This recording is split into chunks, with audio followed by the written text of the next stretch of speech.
pas là pour être entre nous. L'objectif de la foi, c'est de pouvoir rayonner, impacter, amener le royaume là où on est. Et Néhémie faisait quelque chose de beau. On a échangé avec David à ce sujet cette semaine. Néhémie, quand il est arrivé pour reconstruire la muraille, il est arrivé au début, il n'a rien dit. Il a parcouru la ville. Il a vu les points de faiblesse. Dans le silence, sans rien dire à personne. Et ensuite, il a mené à bien son œuvre de restauration. Nous sommes appelés à faire ça. Et gardez votre cœur ouvert quand vous êtes dans Morlaix, quand vous baladez, que le Seigneur vous montre les faiblesses de la ville, afin que nous, en tant que chrétiens, nous puissions venir et être une bénédiction pour rebâtir la ville. Alors, c'est notre objectif, il est ambitieux, mais Dieu est grand, mais nous commençons petit à petit, un pas après l'autre, et c'est une belle avancée, et de belles confirmations de beaux clins d'œil du Seigneur dans le début de ce projet. Donc, on a vraiment ça à cœur, et en plus, les enfants sont précieux pour le Père, vous le savez. Donc merci de porter cela dans la prière, et si vous avez à cœur, peut-être de vous engager, ou si vous êtes intéressé, venez voir Sylvie ou Emmanuel. Donc voilà, donc ne vous inquiétez pas si vous voyez la salle après les toilettes là, vers la sortie de secours être aménagée doucement, c'est pour cela. J'en profite pour vous dire que les travaux de rénovation, vous savez, on a eu un dégât des eaux l'année dernière, il y a 2 ans, sont en train ont démarré. Donc si vous voyez des trous dans le plafond de l'autre côté, c'est normal, le menuisier est à l'œuvre, donc il s'agit de changer toute la structure de l'autre côté du bâtiment qui a été impactée par le dégât des eaux. Donc il y en a pour plusieurs semaines. Donc c'est pour ça qu'il y a des grosses plaques de placo et de bois dans notre, je ne sais pas comment on appelle ça, notre garage. Donc voilà, donc merci de porter vraiment ce projet et que le Seigneur nous guide pour bénir la ville. Voilà. Et merci pour ceux qui l'ont eu à cœur et pour aussi l'enthousiasme. On a fait aussi, le groupe d'évangélisation a fait samedi une première maraude. Tu veux venir en toucher 2 mots, David ? Allez, viens. Vous voyez, on a des projets, ça avance et on est encouragé, on veut s'encourager.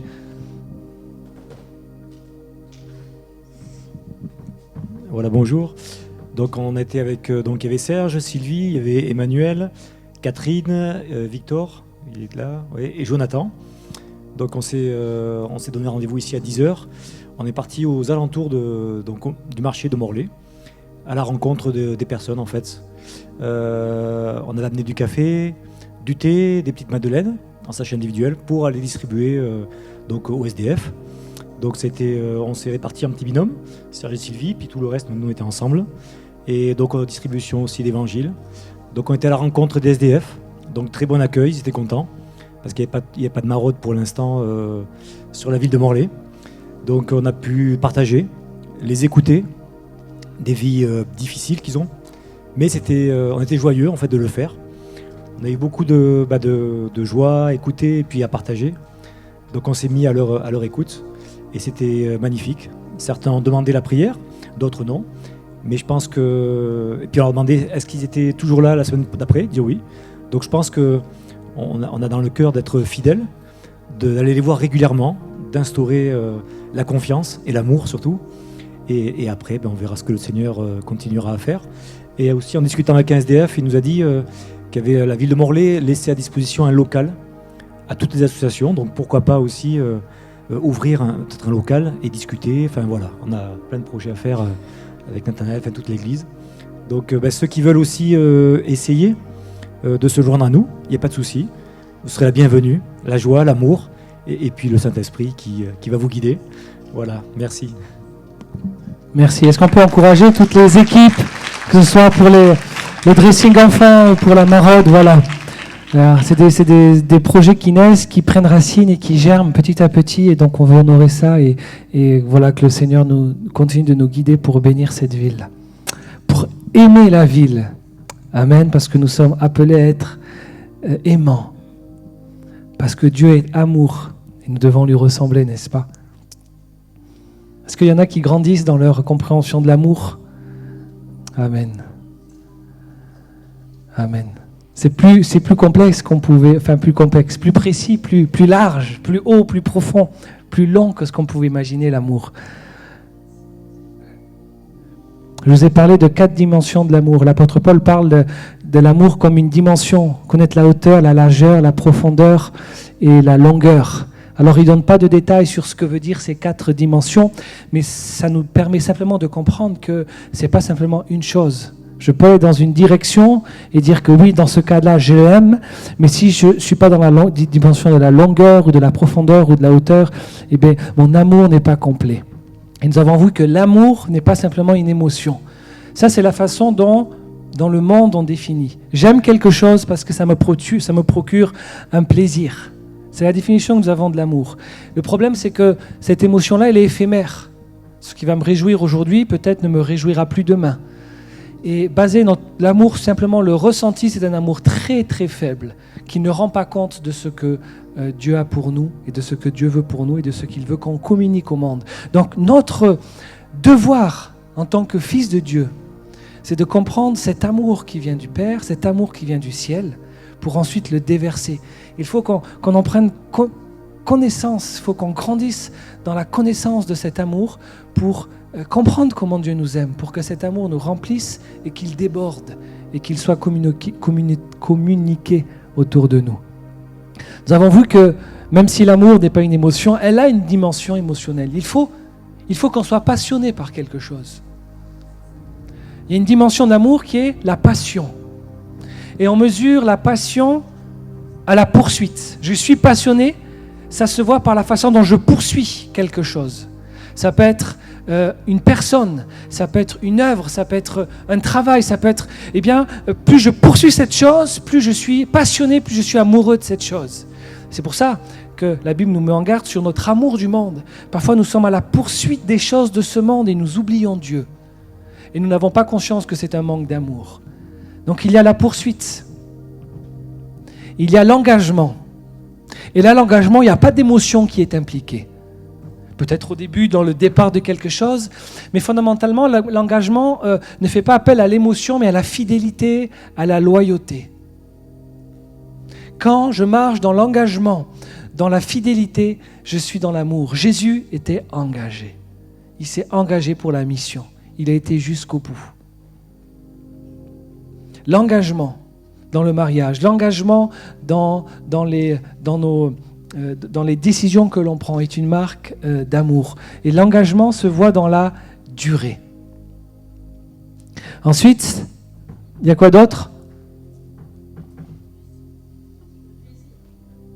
Ouais, c'était le premier. Le plaisir. Enfin non, oui, tu as raison, pardon, le plaisir.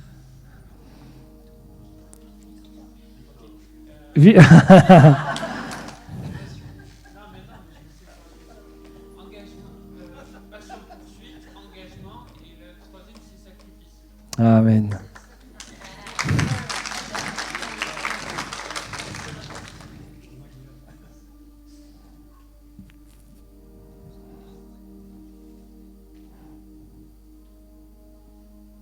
Le sacrifice, le plaisir. Le plaisir.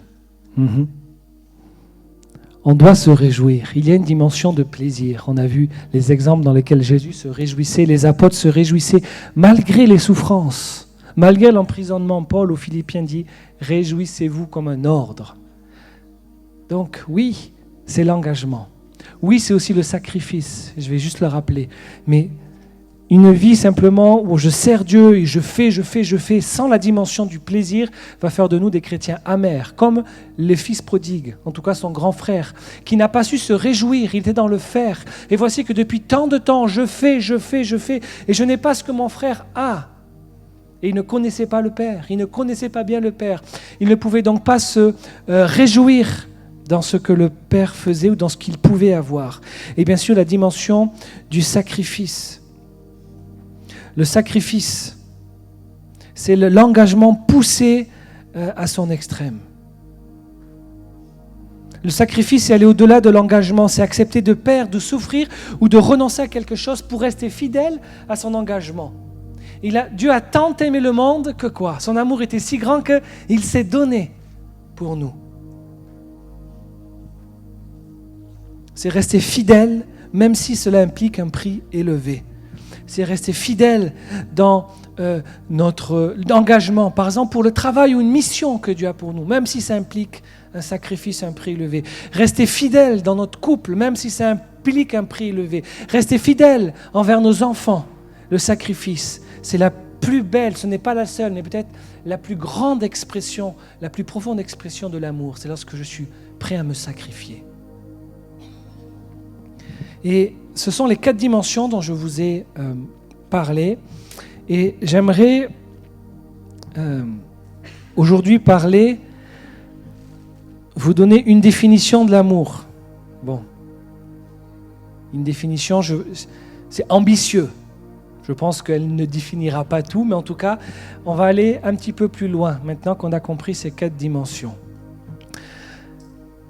La première chose à comprendre, c'est de l'amour, si on devait le définir, on va prendre Jean chapitre 10, versets 17 à 18. C'est Jésus qui parle. Il dit « Le Père m'aime parce que je donne ma vie afin de la reprendre.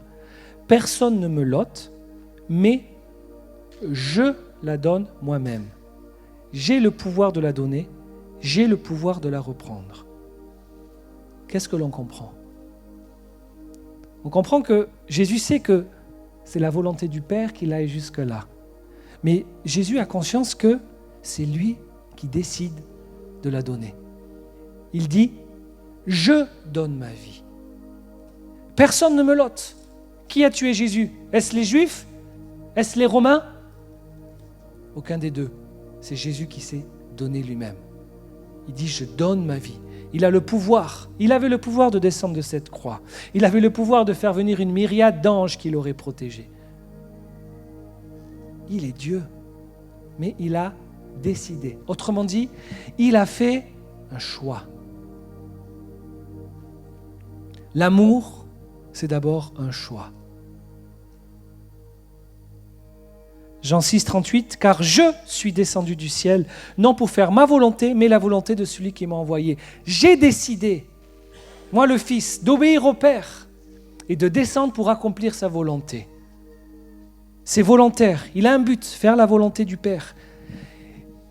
Le Fils n'a pas été contraint, il a choisi d'aimer. Il a choisi de s'incarner, de s'humilier dans une nature humaine, terrestre, charnelle, afin de mourir pour nous, afin de porter notre péché. Philippiens 2, versets 6 à 8, lui existait en forme de Dieu.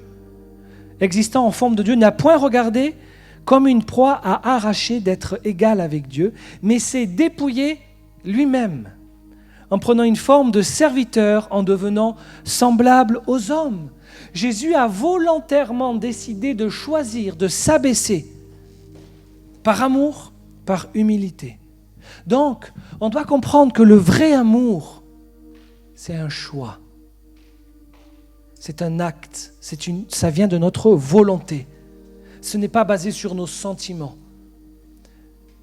Parce que sinon c'est éphémère. Je choisis d'aimer. Jésus a choisi de t'aimer.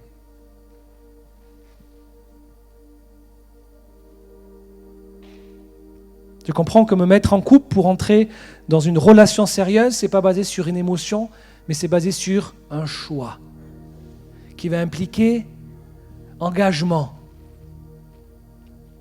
plaisir, passion, sacrifice. Mais qu'est-ce qui fait que je reste ? C'est que j'ai d'abord choisi. J'ai décidé. Suivre Jésus, c'est un choix aussi. Si je réponds à un appel parce que le culte a été bon, parce qu'il y avait de l'émotion et tout ça, ok, Dieu nous a créés avec une émotion. L'émotion n'est pas mauvaise en soi, d'accord ? Mais baser ma poursuite de Jésus, ma vie de disciple sur une émotion, parce que pendant ce culte c'était fort, il y a plein de gens qui se sont avancés, donc je me suis avancé aussi, j'ai répondu à l'appel. Est-ce que vous comprenez que ça peut être très faible ? Je ne dis pas que c'est mauvais, je dis qu'il faut examiner son cœur. Ok. Est-ce que j'ai choisi de suivre Jésus ? Est-ce que ça a été une décision ? Ça veut dire que quand je dis « je t'aime » à quelqu'un, en fait je lui dis « je t'ai choisi ». Quand Jésus nous dit qu'il nous aime, en fait il est en train de nous dire qu'il nous a choisis.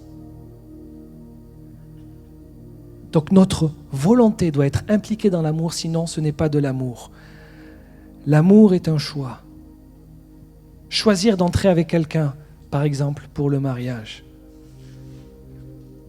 Et donc, puisque ça implique notre volonté, vous savez que nous pouvons faire notre volonté, notre propre volonté, ou nous pouvons faire la volonté de Dieu. Et donc, dans ce choix de l'objet que je vais décider d'aimer, je comprends que c'est tiré de ma volonté, je choisis d'aimer. Il est important de comprendre que plus je soumets ma volonté à Dieu, plus je vais porter mon amour vers des choses qui sont aimables, honorables, dignes, avec plein de valeurs. Parfois, j'aime les choses de ce monde. Parfois, je poursuis les choses de ce monde. Parfois, je choisis des choses de ce monde plutôt que Dieu. Pourquoi ? Parce que ma volonté est attirée vers ces choses-là.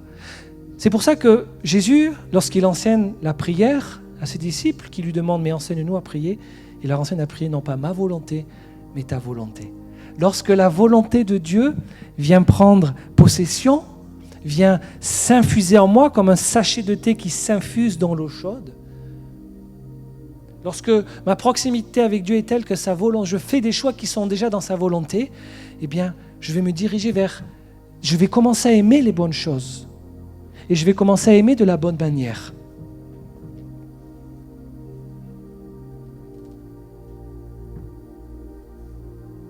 Donc on s'aligne, on soumet notre volonté à Dieu, c'est essentiel pour celui ou celle qui veut être disciple. Non pas ma volonté, mais la tienne. Marie a choisi la bonne part en s'asseyant avec Jésus alors que Marthe était en train de s'affairer aux choses de la maison. Elle a choisi la bonne part. Et Dieu lui dit, je ne vais pas lui enlever. Peu importe que je sois heureux, que je sois triste de suivre Jésus, parce qu'il y a une situation difficile, j'ai choisi. L'engagement pour Dieu est important, vous savez. Il dit que ton oui soit oui et que ton non soit non. Savez-vous pourquoi l'engagement envers Dieu, pourquoi pour Dieu c'est important l'engagement ? Parce que Dieu, il est le fidèle. C'est-à-dire que lui ne trahira jamais ses engagements. Il ne trahira jamais ses promesses. Tu observes une promesse dans la parole, tu sais qu'elle est vraie et qu'elle est vraie pour l'éternité. Parce que les choses passeront, mais sa parole ne passera jamais. En tant que représentant de Dieu sur terre, il s'attend à ce que nous soyons semblables à lui. Semblables aussi dans nos engagements.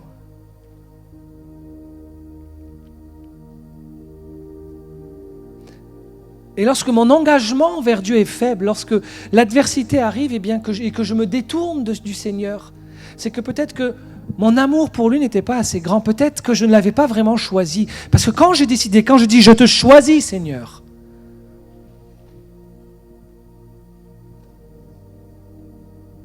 quand les choses deviennent difficiles, j'abandonne pas, même si c'est dur. Quand tu as dit à ton conjoint, ta conjointe, « je te choisis pour la vie », quand les choses deviennent difficiles, eh bien, je tiens. Parce que l'amour, c'est d'abord un choix. Mais notre définition de l'amour, elle a été corrompue par simplement le plaisir. Et dès que je n'éprouve plus ce plaisir, alors je n'aime plus, alors je peux changer. Et ça, c'est ce que le monde veut nous faire croire. Tant qu'il y a du plaisir, continue. Dès que ça ne te fait plus plaisir, change. Non!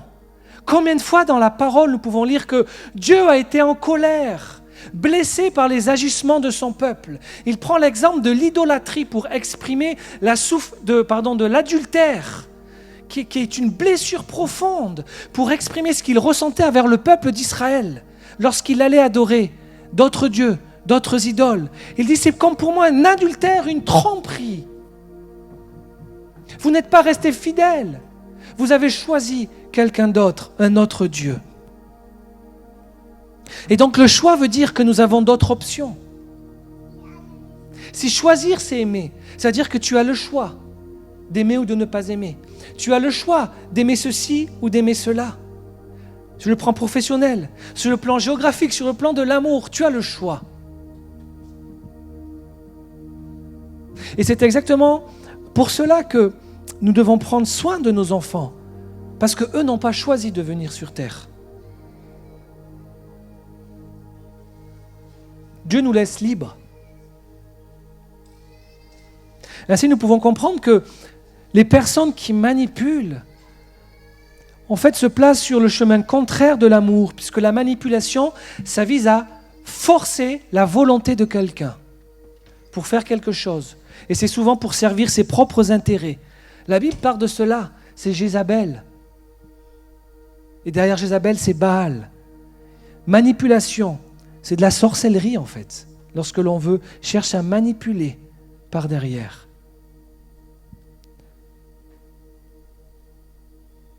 Tu es sous une manipulation, tu te rends compte que quelqu'un veut te manipuler, que ce soit sur le plan émotionnel, que ce soit sur ses propres intérêts. Cette personne ne t'aime pas. Éloigne-toi d'elle.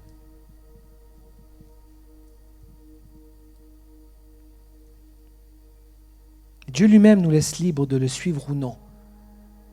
Et lorsque nous voulons manipuler quelqu'un, nous ne faisons pas l'œuvre de Dieu, nous faisons l'œuvre de Satan, qui dès le jardin d'Éden a voulu manipuler, tordre la parole de Dieu pour que Ève chute. Dieu a-t-il réellement dit? Il amène le doute. Elle avait un choix à faire. Tu as un choix à faire vis-à-vis de Dieu. Deutéronome 30, 19, 20 dit ceci: « Je prends aujourd'hui à témoin contre vous le ciel et la terre. J'ai mis devant toi la vie et la mort, la bénédiction et la malédiction. Choisis la vie, afin que tu vives, toi et ta descendance. » Dans quel but? Je choisis pour aimer l'Éternel, pour obéir à sa voix, pour s'attacher à lui. C'est lui qui est ta vie et qui prolongera tes jours pour que tu habites le territoire que l'Éternel a juré de donner à tes pères, Abraham, Isaac et Jacob. Dieu ne manipule pas. Il met devant nous la vie et la mort. Tu as forcément aujourd'hui, c'est très rare, les personnes qui n'ont pas entendu parler de Jésus, qui n'ont pas entendu parler du sacrifice qu'il a fait pour nous, du péché qu'il a pris, de notre condamnation, pour que nous ayons la vie dans l'éternité. Parce que oui, si quelqu'un t'a dit que ici-bas, après la vie ici, il n'y a rien, c'est un mensonge. Écoute ma voix ce matin qui dit, il y a quelque chose, il y a la mort ou la vie. Et Dieu dit, choisis la vie. Et Jean 14, 6 donne une précision. Jésus dit, je suis le chemin, la vérité et la vie. Nul ne vient au Père que par moi. Au verset 15, chapitre 25, il dit, je suis la résurrection et la vie. Celui qui croit en moi vivra même s'il meurt. Choisir la vie, c'est choisir Jésus. C'est s'attacher à lui. Et vous savez, la dimension du choix, c'est la dimension qui est inconditionnelle, qui n'est pas soumise à une condition. Quand Jésus a choisi de nous aimer, quand Dieu a choisi de faire d'Israël son peuple, peu importe ce qu'il faisait, son amour pour eux demeurait, il était inconditionnel. Pourquoi? Parce qu'il avait choisi. C'est là que se situe la dimension, le côté inconditionnel de notre amour, c'est dans le choix, la décision que nous avons prise. Toutes les parties de l'amour ne sont pas inconditionnelles, mais le choix de rester fidèle à Dieu, fidèle à un engagement, fidèle dans le mariage, ça c'est la dimension inconditionnelle de l'amour. Donc Jésus a quitté les cieux. Il l'a fait par amour, en pleine conscience. Personne ne l'a forcé. C'est le reflet de l'amour pour nous. Il se donne volontairement. Et c'est une obéissance active qui se voit, volontaire, aimante. Et cet amour que Jésus nous a donné appelle une réponse. C'est une question en fait. La croix, c'est une question. La résurrection de Jésus, c'est une question. J'ai fait cela pour toi. J'ai fait cela pour que tu puisses vivre. Que vas-tu faire de ce cadeau? Il y a 2000 ans, Jésus nous a posé une question. Il t'a posé une question. Que vas-tu faire?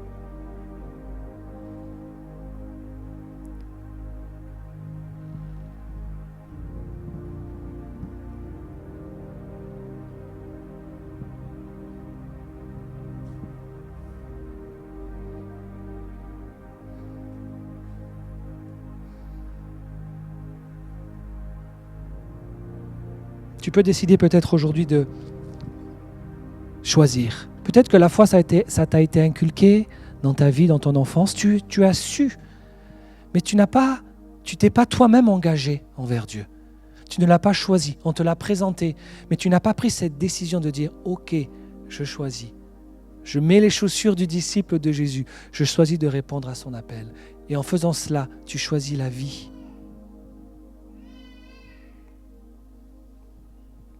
Et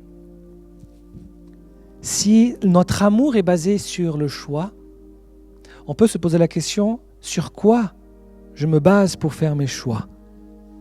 Je parle des choix importants, je ne parle pas des choix de la couleur des chaussures que je vais mettre dimanche matin à l'église, même si pour certains, je veux bien croire que c'est important.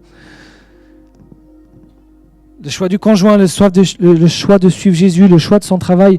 Si par exemple, imaginez que ma montre, que je viens d'enlever là, coûte 150 000 €. Bon, c'est pas le cas. Hein.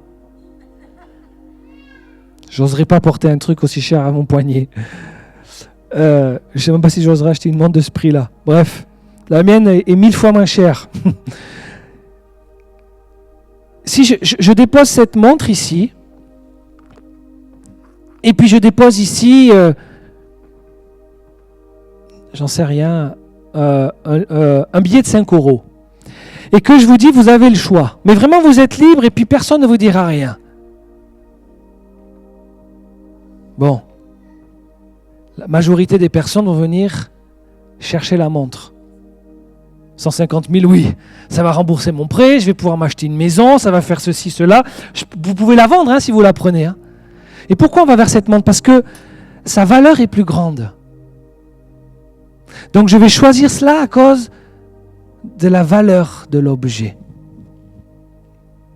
Donc je veux que vous compreniez que deuxième point sur une manière dont on peut définir l'amour, c'est que le vrai amour, c'est comprendre la valeur, la signification d'une personne, la signification d'une chose. Si tu payes une voiture de sport 80 000 €, il y a de fortes chances que soit tu as déjà ou soit tu vas construire un garage pour la protéger, n'est-ce pas? Parce qu'une voiture à ce prix-là, eh bien, on ne veut pas la laisser devant notre maison comme ça. On a un garage, on la protège des intempéries, on la protège de ce qui peut arriver, parce qu'elle est chère, parce qu'elle a de la valeur. Si j'ai une vieille caisse que je me sers pour aller à la déchette, pour la remplir de toutes choses, allez, si je mets une petite rayure, si je fais une petite rayure supplémentaire, ou si j'abîme un petit peu l'intérieur en la chargeant fortement pour aller à la déchette, bon, c'est ma voiture de déchetterie. Mais la coupée sport à 80 000 €, je n'y mettrai pas une branche d'arbre dedans. Parce que la valeur n'est pas la même. Donc le vrai amour, c'est comprendre la valeur d'une chose. Tu veux épouser quelqu'un, un homme, une femme, la première chose à comprendre, c'est quelle est la valeur de cette personne.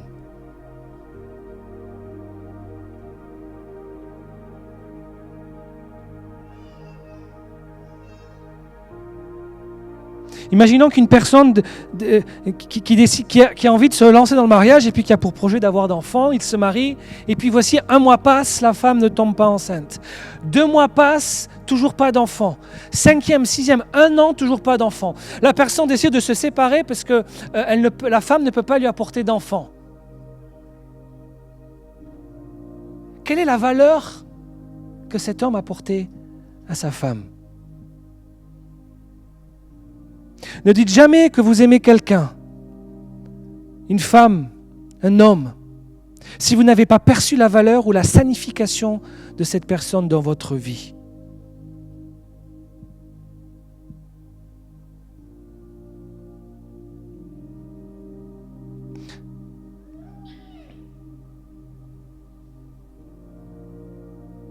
Jésus a dit qu'il est très difficile pour un riche d'entrer dans le royaume de Dieu. Moi qui ai tant de richesses, moi qui peux me payer tout ce que je veux, je manque de rien. Qu'est-ce que Dieu va m'apporter? Quelle est la valeur que Dieu va apporter à ma vie? Je vis bien, je ne manque de rien. Voilà pourquoi le Seigneur dit qu'il est difficile, très difficile pour ceux qui ont des richesses d'entrer dans le royaume de Dieu. Dieu ne parle pas contre les richesses, vous le savez, je vous le rappelle souvent. Il parle contre aimer les richesses plus qu'aimer Dieu. Et lorsque tu aimes plus les richesses, tu vas tomber dans le piège où tu vas mettre tu vas comprendre toute la valeur qu'il y a et puis ton attention va être détournée des choses célestes, des choses spirituelles. Tu vas être focalisé sur les choses d'ici-bas, la valeur de l'argent, ce qu'elle peut m'apporter pour ma vie ici-bas.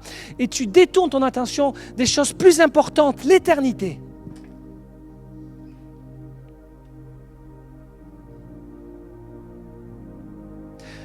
Je crois que c'est pour ça que, vous voyez, des personnes très riches, assez avancées en âge, vous les voyez épouser des jeunettes. Bon, c'est pas ça que je critique, les gens font ce qu'ils veulent. Mais lorsque tu as réussi dans la vie, bien réussi, c'est très compliqué pour faire rentrer dans ta vie quelqu'un qui a de la valeur. Parce que tu as déjà tout réussi. Tu as déjà tout fait. Que va t'apporter cette personne? Et je ne vous surprends pas, hein, quand on entend tous ces divorces parmi les stars, mais si la personne que je mène dans ma vie, je comprends la valeur qu'elle a, je l'ai choisie pour sa valeur. Donc l'amour, c'est que je perçois la signification que quelque chose a pour ma vie. Pourquoi est-ce que j'aime Dieu? Est-ce que j'ai compris la valeur que Dieu avait dans ma vie? Parce que si je comprends la valeur que Dieu a pour moi dans ma vie, alors ce sera plus facile pour moi de le choisir. Quand je dis Seigneur, je te cherche, je t'aime, je viens à l'église et tout, en fait, je ne fais pas une faveur à Dieu. Si je viens à l'église, si je suis fidèle, c'est parce que sa parole va me purifier. Elle me donne une compréhension, elle va me programmer pour la victoire. C'est quelque chose qui m'est bénéfique. Est-ce qu'on est ensemble?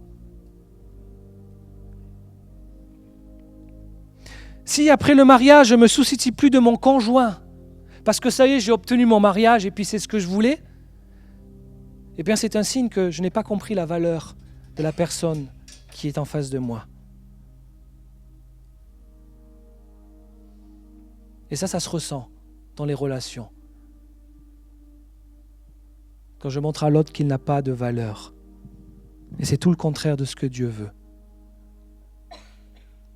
C'est pourquoi il est dans le jeu de lier l'amour à des choses comme la beauté, des choses... Le mariage, c'est un pari. Tu ne sais pas comment toi-même tu deviendras quand tu auras 60 ans. Bon, la chance qu'on a ici, c'est que tous les gens qui ont 60 ans ou plus sont beaux. Donc l'exemple, il n'est pas bon. Tu ne sais pas si tu garderas tes deux jambes, s'il n'y aura pas d'accident. Je souhaite à personne, je prophétise cela sur personne.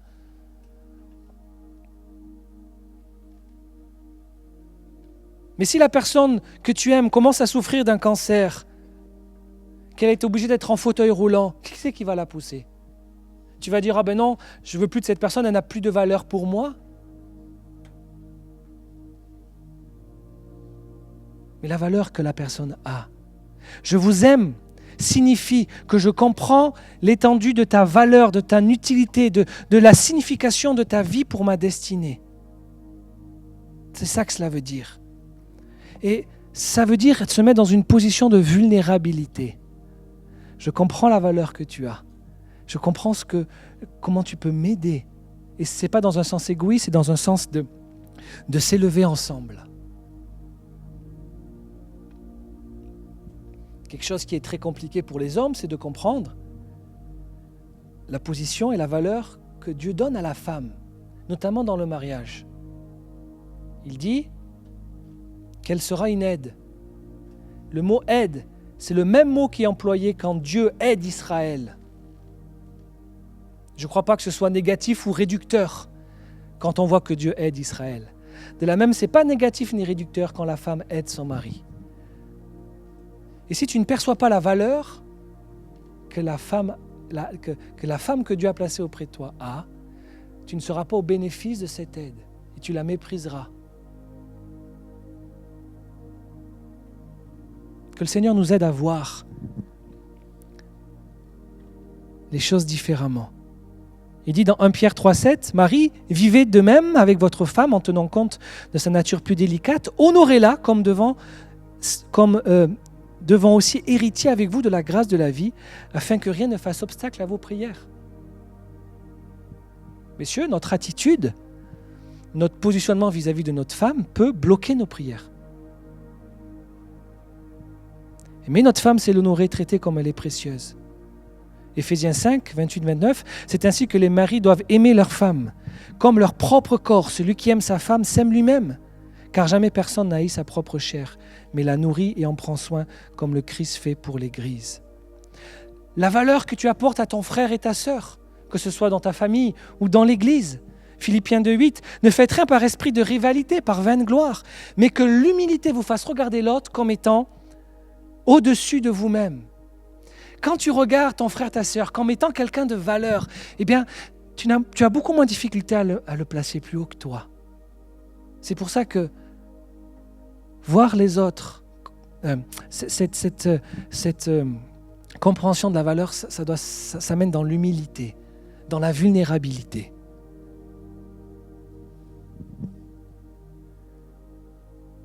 La valeur que Dieu a pour ta vie. Le psalmiste au chapitre 73, versets 25-26, dit ceci. Qui d'autre ai-je au ciel que toi?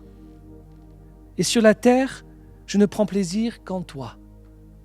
Peu importe ce qu'il y a sur terre. Toi, tu as une valeur bien plus grande pour moi. Ma chair et mon cœur peuvent défaillir, Dieu sera toujours le rocher de mon cœur et de mon partage. Dans Matthieu chapitre 13, il est donné cet exemple pour définir le royaume. Le royaume des cieux est semblable à un trésor caché dans un champ. L'homme qui l'a trouvé le cache. Et dans sa joie, il va vendre tout ce qu'il a et achète ce champ. Imaginez, le royaume des cieux est comparé à un trésor immense, précieux, mais caché. Et donc quand une personne le découvre, elle reconnaît sa valeur. As-tu découvert les trésors cachés en Dieu? Si Dieu n'a pas de valeur encore pour toi, laisse-moi te dire, c'est que tu n'as pas encore découvert les trésors. Mais la bonne nouvelle, c'est qu'ils sont accessibles. Et le fait de vendre, dans cet exemple, tout exprime un renoncement radical. Tout ce qui était important avant devient secondaire, parce qu'il a trouvé quelque chose qui avait une valeur plus grande. Et il achète le champ comme un choix délibéré, une décision d'aimer, un engagement total. Et une joie est là, présente. Ce n'est pas un sacrifice triste, c'est un acte d'amour. Le royaume des cieux est encore semblable à un marchand qui cherche de belles perles. Il a trouvé une perle de grand prix. Il est allé vendre tout ce qu'il avait et il l'a acheté. Cette fois-ci, il s'agit d'un homme en quête. Ce n'est pas un trouveur par hasard, il va chercher. Tu veux découvrir la valeur de Dieu? Cherche et tu trouveras. Il a trouvé la perle ultime, d'une valeur inestimable. Il a tout vendu. Tu regardes parfois certaines personnes et tu te dis, mais comment elles peuvent être tant à fond pour Dieu? C'est quoi cette passion? Mais ils ont découvert peut-être une perle précieuse que tu n'as pas découvert, mais que tu peux découvrir si tu la cherches. Aimer Dieu, suivre Jésus, entrer dans le royaume, c'est reconnaître sa valeur absolue. Et c'est le choisir au-dessus de tout le reste. Et lorsque l'on ne reconnaît pas quelqu'un à sa propre valeur, à la valeur même qu'elle a aux yeux de Dieu, ça peut amener des choses dramatiques comme même la violence envers le conjoint, envers les enfants. Dès le début, dans Genèse 4, Caïn n'a pas perçu la valeur d'Abel. Il n'a pas eu de scrupule à le tuer. Tu ne sacrifies pas, tu n'enterres pas, tu ne tues pas quelque chose qui a de la valeur. Et j'aimerais, on va prendre la Sainte Seine ensemble. L'équipe de louange va revenir et j'aimerais que tu puisses comprendre, alors qu'on va prendre le repas du Seigneur, la valeur que toi tu as aux yeux de Dieu. Parce qu'il t'a aimé au point de te choisir. Et il t'a choisi parce que tu as de la valeur.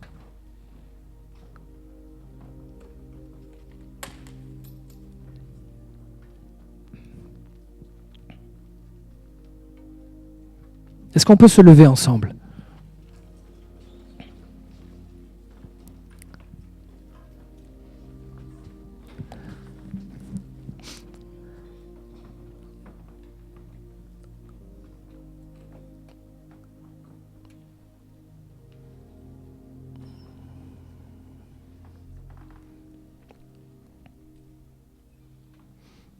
Je voudrais vous montrer quelque chose.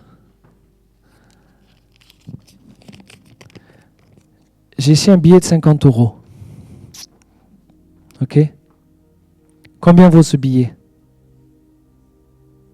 OK.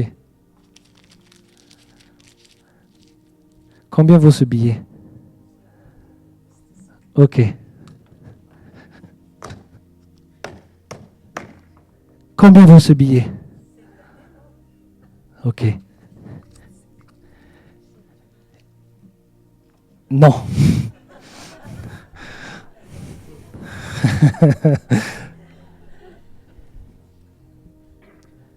Il y a des personnes où vous sentez comme ce billet, écrasé. Vous dites, j'ai pas de valeur. Je suis rien, je suis un... Mais c'est pas parce que tu as été écrasé par la vie, c'est pas parce que tu as été méprisé que tu n'as pas de valeur. J'aimerais juste qu'on puisse comprendre que pour Dieu, pour nous, c'est toujours la même valeur, c'est toujours 50 euros. Pour Dieu, ta vie, peu importe ce que tu as vécu, peu importe comment tu as été écrasé, tu as la même valeur aux yeux de Dieu.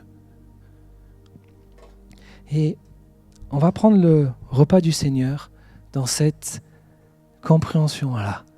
Et si tu te sens comme ce billet tout froissé, tu te dis, mais en fait, je vaux rien. Approche-toi de cette table, de ce repas, en comprenant toute la valeur que tu as pour Dieu. Jésus, il t'a choisi. Il t'a choisi. Avant même la fondation du monde. Ça veut dire, il t'a aimé. Pourquoi il t'a choisi? Parce que tu étais tellement important pour lui. Tu avais tellement de valeur qu'il ne pouvait pas te laisser mourir. Il voulait te laisser un choix, une possibilité de vivre. Donc je vous invite à vous approcher. Vous pouvez prendre une coupelle de jus de raisin, un morceau de pain, et puis on va faire comme on a fait les autres dimanches, on va le prendre ensemble. Pendant que la musique commence à jouer. Et que le Seigneur nous aide et nous révèle la valeur que l'on a pour lui.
Commence à fermer tes yeux et à te mettre devant le Seigneur. Et ouvre-toi. Ouvre-toi pour laisser le Seigneur te révéler combien tu as de la valeur, combien tu es précieux.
Nous lisons dans le psaume 139, versets 13 à 14.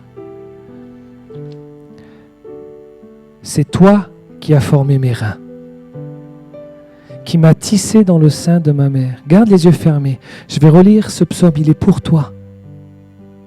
C'est toi qui as formé mes reins, qui m'as tissé dans le sein de ma mère.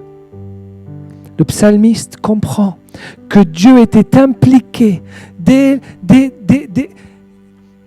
lors qu'il était dans le sein de sa mère, dès l'embryon.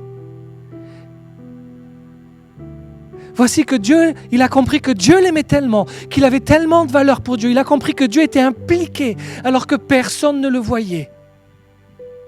Et c'est pour ça qu'il peut dire « Je te loue de ce que je suis une créature aussi merveilleuse. C'est toi qui m'as façonné. C'est toi qui m'as créé. Tu ne fais pas des choses moches, tu ne fais pas des choses ratées. Oui, les hommes, oui, le monde peut t'avoir fait croire que tu étais raté, que tu n'étais pas voulu. Mais Dieu veut te rappeler ce matin, oh, je t'aime, tu as de la valeur, j'étais impliqué dès le départ. Peut-être que tu as entendu que tu n'étais pas voulu. Peut-être que tu as appris qu'on ne voulait pas de toi. Mais ça, ce sont ce que les hommes voulaient. Moi, Dieu, ton Créateur, je t'ai formé. Je t'ai tissé dans le sein de ta mère. Ainsi, tu peux dire, je te loue, car je suis une créature merveilleuse. Tes œuvres sont admirables. Mon âme le reconnaît bien. Si ton âme a du mal à reconnaître que tu es une créature merveilleuse, que tu es une œuvre admirable de Dieu, alors je prie que le Seigneur restaure la perception que tu as de ta propre valeur. Jésus est mort sur la croix pour nous, parce que nous avions une valeur inestimable, précieuse, et l'échange, quel était le coût pour cette valeur, c'était la vie de Jésus. Alors en prenant ce corps, ce pain qui représente son corps et ce vin, ce jus de raisin qui représente le sang qui a coulé, prenons conscience qu'il l'a fait parce que nous sommes des créatures de valeur. Merci Seigneur pour ce sacrifice. On a du mal, c'est vrai Seigneur, à imaginer la valeur que l'on a à tes yeux. On a du mal Seigneur, ça nous dépasse. Ton amour nous dépasse de toute façon puisqu'il est si grand, si profond. Restaure les cœurs. Aide-nous à comprendre cet amour que tu as pour nous et la valeur que nous avons pour toi. Amen. On peut prendre le pain et le jus de raisin.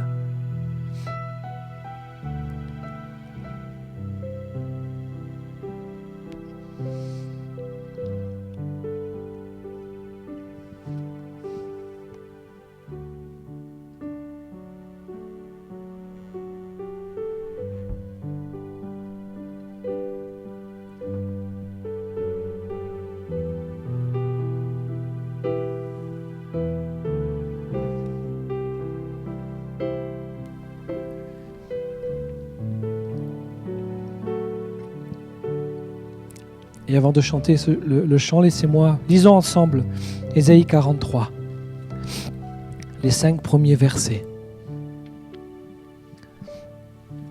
Prends-le pour toi.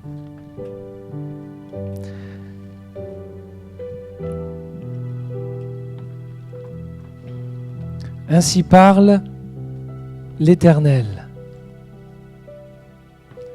qui t'a créé. Et là, tu mets ton prénom. Oh Nathanaël, oh Catherine, oh Marie-Jeanne, oh Jonathan, celui qui t'a formé. Sois sans crainte, car je t'ai racheté. Je t'ai appelé par ton nom, tu es à moi. Si tu traverses les eaux, je serai avec toi. Et les fleuves, ils ne te submergeront pas. Si tu marches dans le feu, tu ne brûleras pas, et la flamme ne te consumera pas. Car je suis l'Éternel, ton Dieu, le Saint d'Israël, ton Sauveur. Je donne l'Égypte pour ta rançon, l'Éthiopie et Séba à ta place. Du fait que tu as du prix à mes yeux, du fait que tu es honoré et que Je t'aime. Je donne des hommes à ta place et des peuples pour ta vie. C'est ce qu'il a fait pour nous, Jésus. Sois sans crainte. Sois sans crainte, car je suis avec toi. Je ramènerai de l'Orient ta descendance et je te rassemblerai de l'Occident. Alléluia. Seigneur, je veux te prier pour tous ceux et celles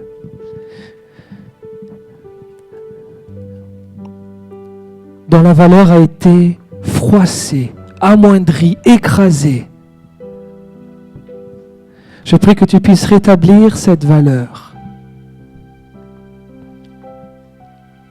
J'ai envie de dire à quelqu'un, ne laisse pas les autres te piétiner. Ne sois pas une victime du mépris des autres. Tu as de la valeur. Il y a des situations que tu ne dois plus accepter. Tu dois dire stop parce que tu as de la valeur. Ne laisse plus les autres te mépriser. Ne laisse plus les autres t'écraser parce que tu as de la valeur, parce que tu es précieux. Le choix. Pourquoi? Parce que il y a de la valeur. Et donc le dernier point, et je vais être très court, je vais raccourcir. C'est un choix parce que je comprends la valeur, l'utilité d'une personne. Et puis l'amour, c'est aussi l'honneur. L'honneur, c'est quoi? C'est la reconnaissance, l'acceptation et la célébration. Voilà, la récompense de cette valeur. Quand quelque chose a une valeur, nous allons l'honorer, n'est-ce pas? Quand un homme est digne d'honneur, ou une femme digne d'honneur entre dans ta vie, n'ayez pas honte de communiquer cet honneur, de dire « tu as de la valeur pour moi ». Un homme d'affaires rentre dans ta vie pour te conseiller, parce que tu as vu ses résultats. Ne fais pas comme si tu étais collègue avec lui. Humilie-toi, communique l'honneur et la reconnaissance. Devant Dieu qui a de la valeur pour toi, il dit « honorez-moi ». C'est pourquoi nous ne devons pas être devant Dieu les bras croisés quand il est l'heure de l'adorer. Mais nous devons l'honorer. On peut se mettre à genoux et dire « merci Seigneur pour la vie que tu m'as donnée ». Il y a des personnes qui prient ici beaucoup pour ce que nous sommes en train de vivre, qu'il faut honorer. Tous ceux qui prient dans le secret pour ce ministère, tous ceux qui prient pour ce que Dieu est en train de faire à cieux ouverts, la vision de cieux ouverts, je veux vous dire merci. Merci pour toutes ces prières dans le secret. Merci pour toutes ces prières que vous faites et qui permettent à cette Église d'exister, à cette Église de se bâtir. Et je veux vous dire que vous êtes en train de poser des pierres précieuses pour ce que Dieu est en train de bâtir ici. Reconnaissez l'honneur, l'utilité de ceux qui prient, de ceux qui prennent soin de ce bâtiment en venant nettoyer les locaux. Merci pour vous, merci pour l'équipe de louanges qui progresse, je vois progresser, je vois les personnes donner de leur temps, se sacrifier dans leur semaine pour venir répéter, je vois les progrès, merci pour eux.